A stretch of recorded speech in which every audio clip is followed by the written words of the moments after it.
Okay, I'm going to do a quick little light board presentation on CERTA. So we will look at how these altos work through CERTA, through the channels, the enzymes, and the receptor targets. So basically we're going to get a little bit into the pain neurology anatomy.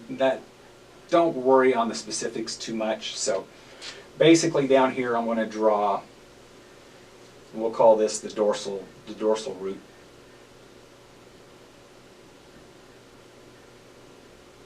And this is what's going to be in the spinal column. That's going to take your afferent, your periphery afferent conduction of pain. So we're going to draw this kind of big because we're going to have to put some receptors and some channels. So at the end of this, out here in the periphery, this is where we have our little nociceptors. This is what picks up pain, pressure, inflammation out here in the periphery, and then conducts it down here. Then over here, so this one we're going to call our primary.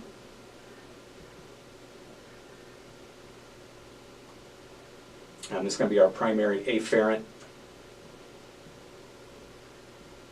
neuron. And then of course this is going to be the spinal column, so this is going to go actually off and then up to the brain.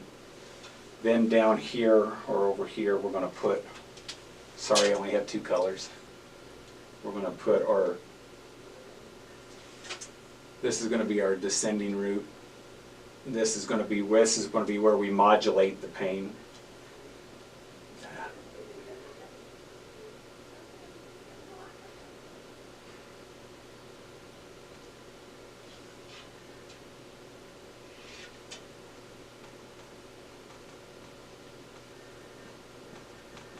And then over here, I better use the pink here, we'll have another, and this is going to be our interneuron. And we'll talk a little bit about the interneuron briefly at the end on the gate theory. So, your primary afferent neuron. So how CERTA is going to work, first, we'll write out CERTA up here.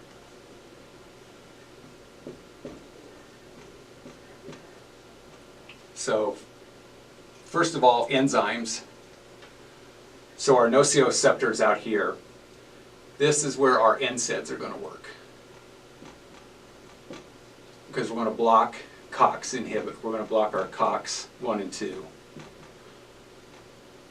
1 and 2. So we're going to try to block inflammation, prostaglandin formation to prevent the sensation of pain from occurring and then going down the primary afferent neuron to the dorsal root and up to the brain.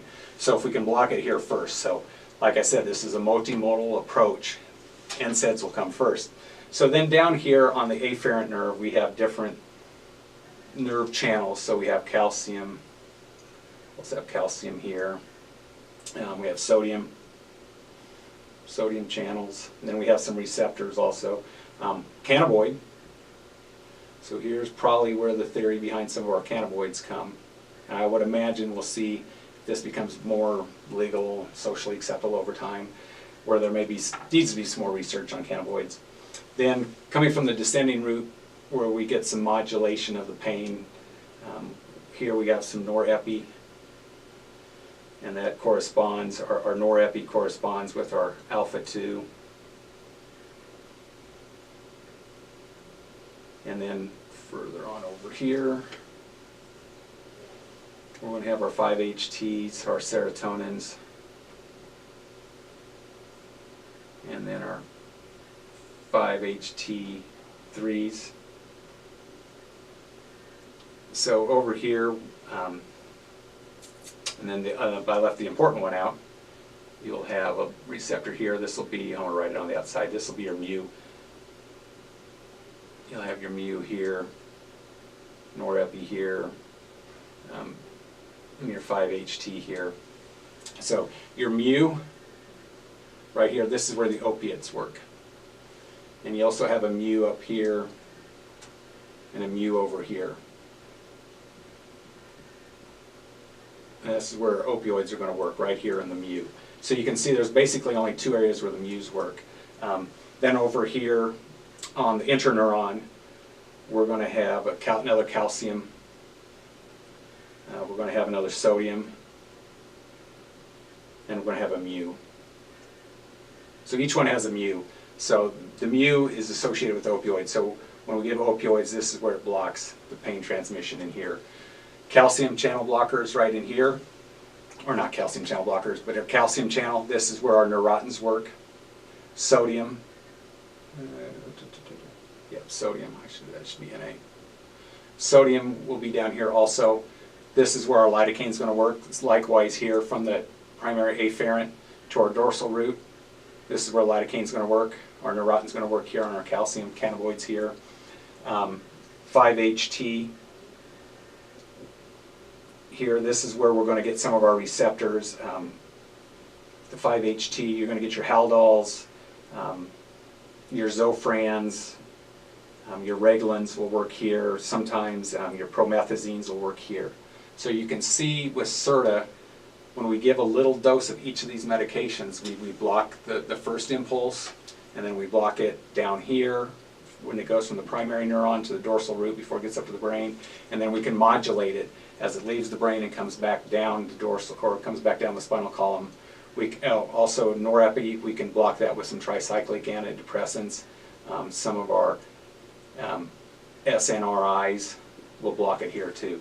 So that's why you see a lot of these medications that you wouldn't normally see or associated with pain. That's how they'll work. So this is kind of a crude analogy. The gate theory, and this is still a theory, that your dry needling, your massage, your acupuncture works to stimulate, the theory is that works to stimulate this interneuron, releases some neurotransmitters that block the primary afferent neuron from sending signals to the dorsal root. So that's kind of the theory. The theory is how if you hit your head on a post or something, hit it on a cabinet, and you start to rub it, that's your initial reaction, that rubbing stimulates a touch and it creates a sensation, creates a neurotransmitter that'll help block some of that pain. So that's kind of why if you hit your head, you rub your head. So the theory is that, you know, if we do dry needling, we'll create some touch or some sensation that will create these neurotransmitters that will prevent the pain stimuli from going from the afferent neuron to the dorsal root. So that's kind of a quick little summary. Hopefully that helps make a little sense. The big purpose to take away from this is the multimodal approach. We're going to block modulation, we're going to block transduction and transmission at different areas so we can use lesser medications. Thank you very much.